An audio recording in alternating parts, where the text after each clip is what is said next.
Сайн байцгаана уу найзуудаа, Солонгоо агшнэ. Найзуудаа та нар өндрөөс айдгүй. Та нар зайсан толгой руу гарч үзсэн үү? Эсвэл та нар 10 давхгүйр байшингийн балконоор доошоо харж үзсэн үү? Тэдээр өндрөөс ингээд доор байгаа хүмүүсийг харахаар яадаг үлээ? Хүмүүс жижигхэн шоргоолч шиг харагддаг тий? Жижигхэн шоргоолчнууд яваад байгаа юм шиг харагддаг. Гэхдээ бид нар өндрөөс айдаг шүү дээ. Яагаад гэвэл толгоогоо даахгүй доошоо пүн гэж онцгой дээ гэж айдаг тийм ээ? Багш нь ч гэсэн маш их айдаг байгаа.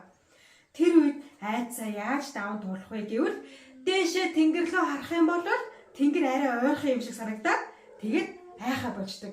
Бас толгой ирэхээ болждаг байгаа. Та нар Жүүнийг хардаа Жүүний усан санд ирсэн мэй тийм ээ? Магадгүй доошоогоо ус руу үсрэх гэж байгаа юм шиг байна. Жүүний айж байгаа болов? Амар сандраад айж байгаа юм шиг байна тий? 1 2 3 игээ үсрэх гэхээр хөлгөн салгалаад айгаал чичрээд ах шиг байна. Тэгвэл Жүүнигийн хувьд яавал айцаа даван туулах бол нэх гой уртаар амьсгаа аваад тий?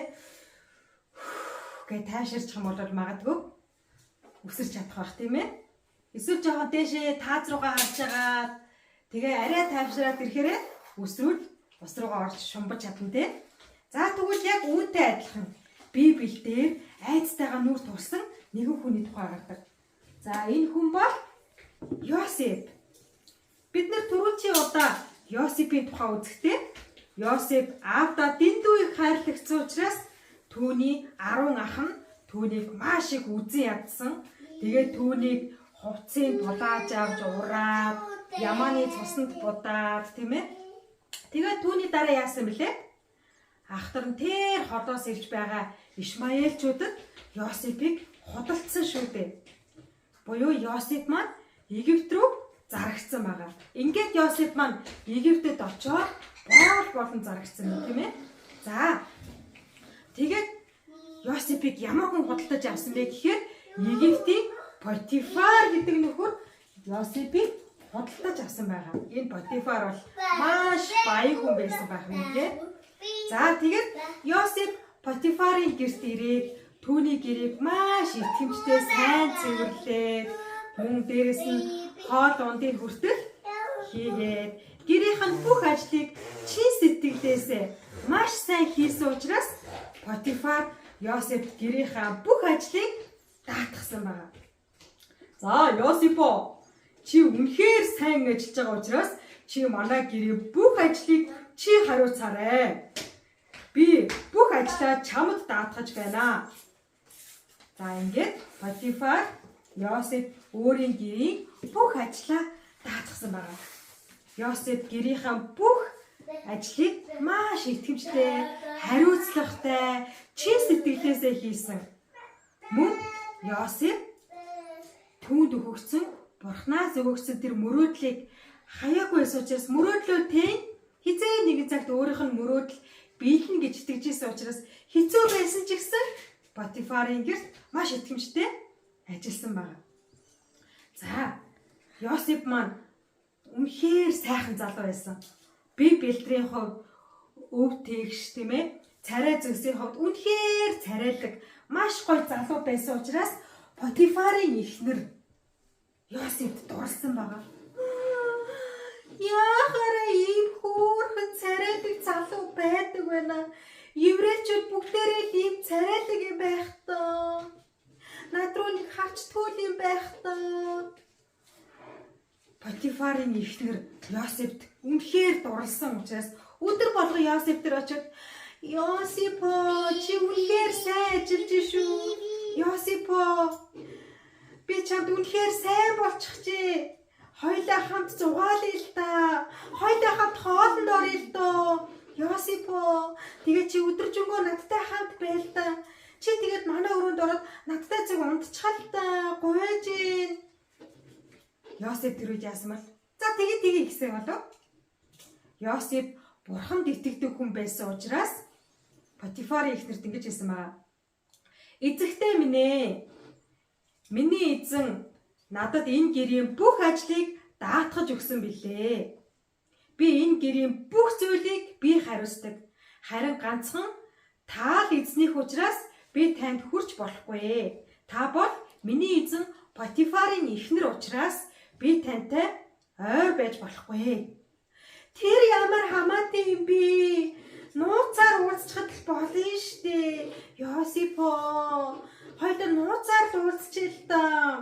Би чамд үнэхээр сайн. Хэрвээ чи надтай унтчих юм бол би чамд зөндөө гоё юм авч өгнө шүү. Би чамд эрх мэдэл, мөнгө, юу ч гэсэн бүгдийг авч өгнө. Йосипо, би чамд үнэхээр хайртай. Чи ганцхан удаа надтай унтчих л та. Ингээд Потифарын эхнэр өдөр шөнөгүй Йосипыг гуйсаар, говшсаар байсан. Харин тэр болгонд Йосип татгалцсан. Яагаад гэвэл Йосип бурханд итгэдэг хүн байсан тийм ээ. За, тэгээд яг нэг өдөр гэрт нь хинч байхгүй. Ганцхан Йосип, Потифарын эхнэр хоёулахнаа үлдсэн нэг өдөр байсан байна. Йосип урдын адил гэрийнхээ ажлыг хийгээд хамын өмнө хариуцаа тоолж байсан чинь Потифарын эхнэр нь орж ирээд Йосипо, энэ гэрт хоёулахнаа үлдчихсэн байна. Юу хийх вэ? Хоёулаа гоё кино үзье, хамт хоол идье. Тэгээд хоёулаа манай өрөөнд ороод хамт унтъя л да. Чи тэгээд намайг ганцхан удаа тэрвэрч хэлтэй. Йосипо. Харин энэ үед Йосип эсрүүцсэн. Үгүй эзэгтэй, ийм юм байж болохгүй. Та бол миний эзэн Потифарын эхнэр. Би яаж ийм бузар нүгэл үйлдэж, бурхандаа хүртэл нүгэл үйлдэх вүлээ? Тэр хамаагүй Йосипо гэдэг чи Йосип зутаацсан байгаа. Хам гуцаа тайлаад зутаасан нөгөө Потифарын эхнэр Йосипийн хувцсыг авчихдаг. Гайгүй дээ. Би чамааг өнөөдөр бодаалганда. Тэгээд нөгөө Йосипийн хувцсны тасархайг авч үлдсэн эхнэр орой болоод нөхрийгөө хүлээсэн байгаа. Тэгээд нөхрийгөө ирэнгүүт хотлаагасаа уйлсан баг. Үе миний эхнэр юу болоо вэ? Таны еврейгээс авч ирсэн тэр зарц намайг оролдоод надтай унтъя гэж дайраад. Юу гэлээ? Йосип тэгэх ёсгүй дээ. Та харал та энэ түүний хувцсны үлдэгдлээ. Үнэхээр намайг оролцсон гэдэг ах чинь дээ. Та яаж еврейгээс ийм гачин залуу олжраад намайг дормжлуулж чадчихна? Өстө байж боломгүй.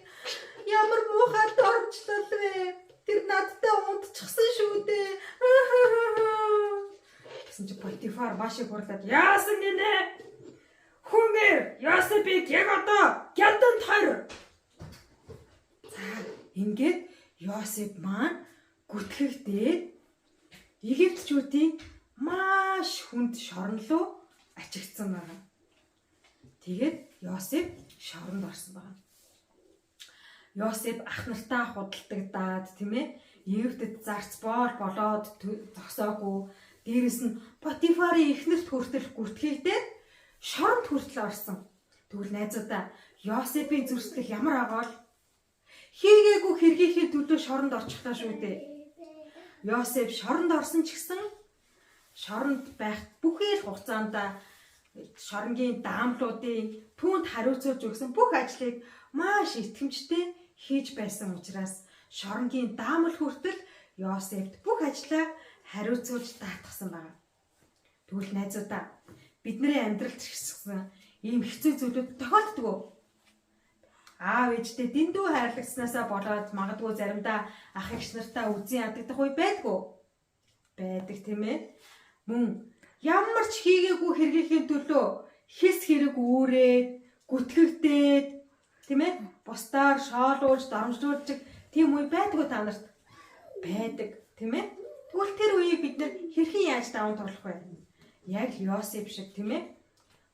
Яг одоо хийж байгаа ажлаа итгэмжтэй бүх зүрх сэтгэлээрээ хийх юм бол Бурхан биднийг шагнадаг байна. Дээрээс нь Йосип Бурханы түүнд өгсөн хүсэл мөрөөдлийг алдаагүй байсан учраас хичнээн хэцүү байсан ч гэсэн хэцүү зүйл тулгарх болгонд тэр Бурханд итгэсээр байсан. Бурханы өмнө зөв амьдарсан тийм ээ. Потифарын эхнэрийн уруу таталтанд хүртэл Йосип ороогүй шүү дээ. Тэгвэл бидний эзэн Есүс ч гэсэн загалмайд цовдлогдох үедээ "Яа боли. Би нүгэл үлдээгүй ажил би яхаараа загалмайд цовдлогдох ёстой юм" гэж бидний эзэн Есүс тэгсэн болов. биднийг маш их хайрласан учраас дээрэс нь Бурхан Аавынхаа төлөвлөгөөг мэдчихсэн учраас Есүс эзэн маань хүртэл эцсээ хүртэл бидний төлөө загалмай дээр цовдлогдсон шүү дээ. Тэгвэл найзуудаа бүгдээрээ ч гэсэн яг одоо хэцүү байгаа ч гэсэн тийм ээ шантармаар, цөхөрмөр, гунигалмаар хэцүү байгаа ч гэсэн Йосеф шиг мөн бидний эзэн Есүс шиг эцсээ хүртэл төвчээртэйгэр, итгэмжтэйгэр яг одоо надад даалгагдсан ажлаа хамгийн сайнаараа хийдэг хүмүүс байцгаая. Бүгдээ хамтдаа хоёр хөөрхөн гараа хавсраад хамт Бурхны өмнө залбирцгаая. Хүүхэд бидэнд хайртай Бурхан эзэн минь таньда баярлалаа. Өнөөдөр Йосефийн түүхээр дамжуулаад бид нэр айцтайгаа ч гэсэн нүүр тулах ёстой гэдгийг зааж өгсөнд баярлалаа.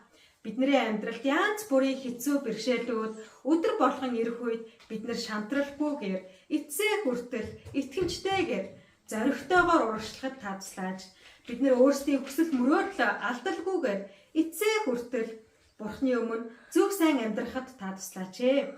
Есүсийн нэрээр залбирлаа. Амен.